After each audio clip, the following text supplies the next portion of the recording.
வணக்கம். சுப்பிரமணியம் யோகாமணி சேனலுக்கு உங்களை அன்புடன் வரவேற்கிறேன். இன்றைக்கி சமையல் குறிப்பில் நம்ம பார்க்க போகிறது உருளைக்கிழங்கு உளுந்து வடை எப்படி செய்கிறதுன்னு பார்க்கலாம் வாங்க. அனைவருக்கும் அன்பு வணக்கம். திருமதி சுப்பிரமணியம்.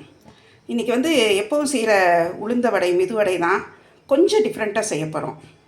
அதுக்கு 1 கப் உளுந்து எடுத்து ஒரு 2 hours ஊற வச்சுருக்கேன், களைஞ்சி வச்சுட்டேன்.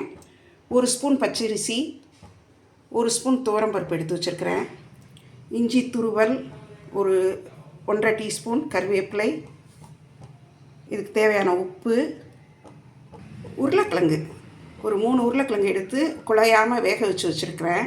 அதை இப்போ நல்லா துருவிக்கலாம். முதல்ல உளுந்து பச்சரிசி துவரம்பருப்பை நல்லா அரைச்சிட்டு வந்துடுறேன். அதை அரைக்கிறப்பவே அதில் காரத்துக்கு 2 பச்சை மிளகாயும் சேர்த்துருவேன். இப்போ இந்த உருளைக்கிழங்கை துருவிடுறேன்.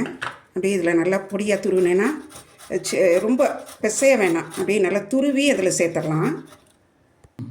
உளுந்தை மிக்சியில் தண்ணி இல்லாமல் போட்டு ஒரு பாதி பதத்துக்கு சுற்றுனதுக்கப்புறம் அந்த பச்சரிசியும் அந்த துவரம்பருப்பையும் போட்டு நல்லா பொங்க அரைச்சிட்டேன். தண்ணி ரொம்ப ஊற்றாமல் கொஞ்சம் தான் லேசாக தண்ணி தொளித்தேன். அதிலே உப்பு 2 பச்சை மிளகாயும் போட்டு அரைச்சிட்டேன். இஞ்சி துருவல் கருவேப்பிலை போட்டேன். இப்போ இந்த துருவி வச்சுருக்கிற உருளைக்கிழங்கையும் இதில் போட்டு நல்லா கலந்து விட்டுறேன். வடை மாவை இப்படி நல்லா கலந்து விட்டுட்டேன். இப்படி ஒரே பக்கமாக அப்படி பண்ணுறப்போ அதில் நல்ல பபிள்ஸ் வரும். அப்படி பபிள்ஸ் வந்தால் தான் நல்ல வடை சாஃப்டாக இருக்கும். பாருங்கள், இந்த சத்தம் கேட்குதா? இது மாதிரி பண்ணணும். இப்போ அடுப்பில் எண்ணெய் வச்சுருக்கேன், அது காஞ்சிட்ருக்கு. வடையை தட்டி போட ஆரம்பிச்சிடலாம். வடை பார்த்திங்கன்னா நல்லா பந்தாக நல்லா வரும். இந்த உருளைக்கிழங்கு போட்டிருக்கிறதுனால ரொம்ப நல்லா மேலே முறுமுறுன்ட்டு உள்ளே நல்லா சாஃப்டாகவே இருக்கும். இது நல்லா இன்னும் கொஞ்சம் வேகணும். இன்னும் கொஞ்சம் நல்லா வெந்ததும் இன்னும் ஒரு 2 தடவை திருப்பி விட்டுட்டு எடுத்து பரிமாறிடலாம். வீடியோ பார்த்துட்ருக்கிறவங்க இது வரைக்கும் நம்மளோட யோகாமணி சேனலுக்கு சப்ஸ்கிரைப் பண்ணலைன்னா சப்ஸ்கிரைப் பண்ணிக்கோங்க. எங்களோட வீடியோஸ் எல்லாம் பாருங்கள், லைக் பண்ணுங்கள், ஷேர் பண்ணுங்கள். கொஞ்சம் டிஃப்ரெண்ட்டாக இன்றைக்கி பண்ணியிருக்கோம். இதே எல்லாம் எப்போவும் செய்கிற அதே உளுந்த வடை தான், அதே மெதுவடை தான்.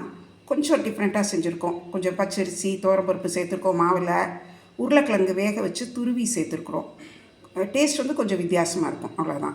மற்றபடிக்கு நல்லா மேலே முறுமுறுன்ட்டு உள்ளே நல்லா சாஃப்டாக இருக்கும்.